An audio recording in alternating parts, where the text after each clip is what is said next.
আজকে আমি ফ্রোজেন করা গিমা শাক দিয়েই পাচন রান্না করব। হ্যালো এভরিওয়ান, নমস্কার সবাইকে। কেমন আছো সবাই?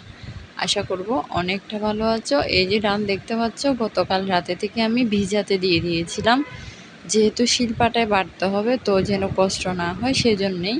তো সকাল সকাল আমার শাশুড়ি মা সব ধরনের সবজিগুলো কেটে রেখেছেন। এবার আমার রান্না করার পালা। যেগুলো আমার শিলপাটায় বাটার দরকার সেগুলো সব কিছু আমি আগে থেকে বেটে নিয়েছি। এই যে ভেন্ডিগুলো ভাজি করব, এরপরেরগুলো সবজিতে দিব। একটু বড় করে পিস করে কেটে রাখাগুলো সবজিতেই ইউজ করব। আর এগুলো হচ্ছে ভাজির জন্যে।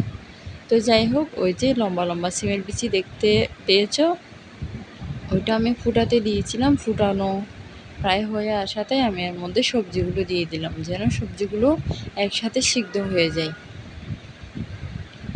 তো সবগুলো সবজি দিয়ে আমি ঢাকা দিয়ে অনেকক্ষণ পর্যন্ত সিদ্ধ করে নিলাম। এই যে আমি কী বেটে রেখেছি দেখুন, আদা বাটা, জিরে বাটা, সর্ষে বাটা, আর যে ডাল দেখিয়ে দিয়েছিলাম সেই ডালটা আমি বেটে রেখেছি।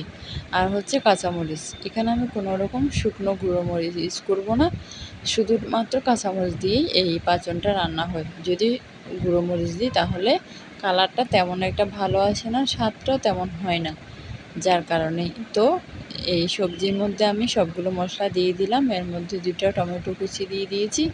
পাশের চুলায় আমি যে ডালটা বেটে রেখেছিলাম সেই ডালটা দিয়ে একটু বড়া বানিয়ে নিব। তো এই পাঁচনের মধ্যে যদি বড়াটা দেওয়া হয় তাহলে অনেক ভালো লাগে। তো যাই হোক, এক পাশে প্রথম বড়াগুলো খুব সুন্দর হয়ে আসছিলো অন্যমনস্ক হওয়াতেই, দ্বিতীয়বারের বড়াগুলো একটু পুড়ে গিয়েছে অন্য পাশেই। তো এবার আমার সবজিগুলো প্রায় রেডি হয়ে গিয়েছে। এবার আমার ফোড়নে দেওয়ার পালা। আমি আগেই কিছুটা আদা বাটা দিয়ে দিয়েছিলাম একটু ফ্লেভারের জন্য। এখানে তেলের মধ্যে কিছুটা আবারও আদা কুচি আর পরিমাণ মতো পাঁচফোড়ন দিয়ে দিয়েছি। দিয়ে এবার আমি সবজিটা দিয়ে ভালো করে ফোড়নে দিয়ে দিলাম। এই যে দেখুন, কালারটা দেখুন, খুবই দারুণ আসছে। এবার হচ্ছে কিমা দেওয়ার পালা। এই যে ফ্রোজেন করে কিমাটা রেখেছিলাম সেটা দিয়েই আমি আজকে পাঁচন রান্না করলাম। কেমন হলো অবশ্যই জানিও। ধন্যবাদ।